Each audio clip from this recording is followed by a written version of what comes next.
govorim samo koliko ima prostora za rad na sebi. Zato vam to pričam. Ja sam njega pitao, rekao ste vi to, kaže, ja sam imao glasove, sam čuo, sad ulazimo, pa on je, idem poljem, kaže, i kao da čujem. Mislim, hoću da kažem, znači nije ludak bio, to je bio klinac kad je to još imao te osjećaje. Govorim, koliko mi što mikrobe ne vidimo. Ne znači da ne postoje, mi konstatujemo da oni postoje. Ne bakterije, mikrobe.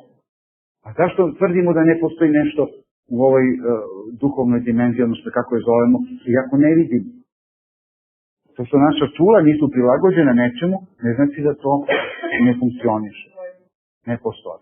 A još ćete biti šokirani, evo to nikad niste obratili pažnju, jer smo mi hollywoodske deca. A to je isto kao nešto, koliko malo znamo, a koliko mislimo da znamo. To je vrlo bitno da znate. Kad odete u svemir, jedino što vidite je zemlja.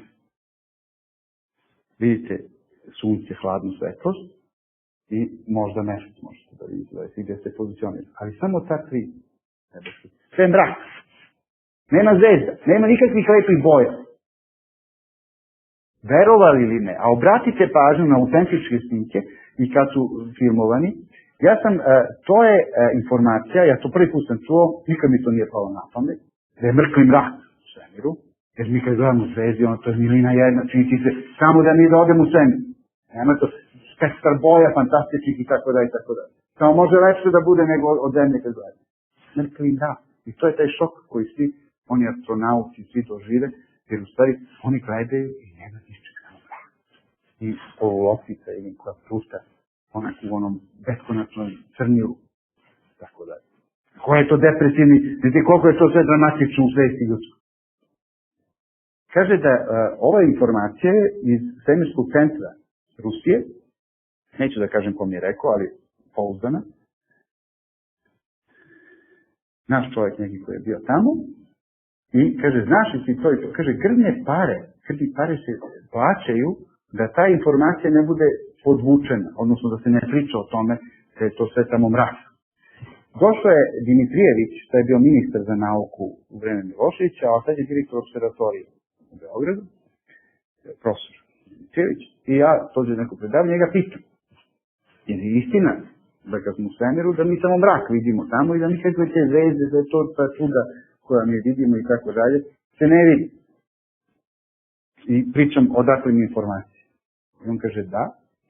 I objašnjenje zašto je to tako je da naša čula nisu sposobna da registruju te elektromagnetna zračenja koje idu od tih nebeskih tela i ja onda pitam kako one slike dobijemo, ne znam, koji teleskop islike. Kaže, to su duge ekspozicije gde se na fotografski papir dugo prima ti zraci i onda su to u stvari zbirne, praktično stojalo dugo i tu su elektromagnetna zračenja. Onda odakle su ta zračenja, onda oni matematičkim putem dolaze do objašnjenja tih objekata i tako da. Koliko mi pojma nemamo. A obratite pažnju, ja čak imam na svom profilu, sam stavio jednu fotografiju slikanu sa nekog satelita Mesečevog i nema samo mrak i planetu Zemlje. Ništa drugo nema.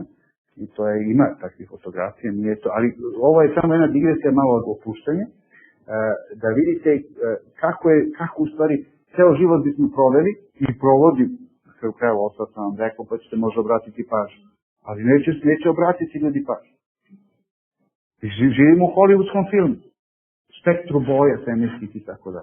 I ceo život i umiru ljudi, ne pada im na pamet, nije to ni bitno na kraju kraja.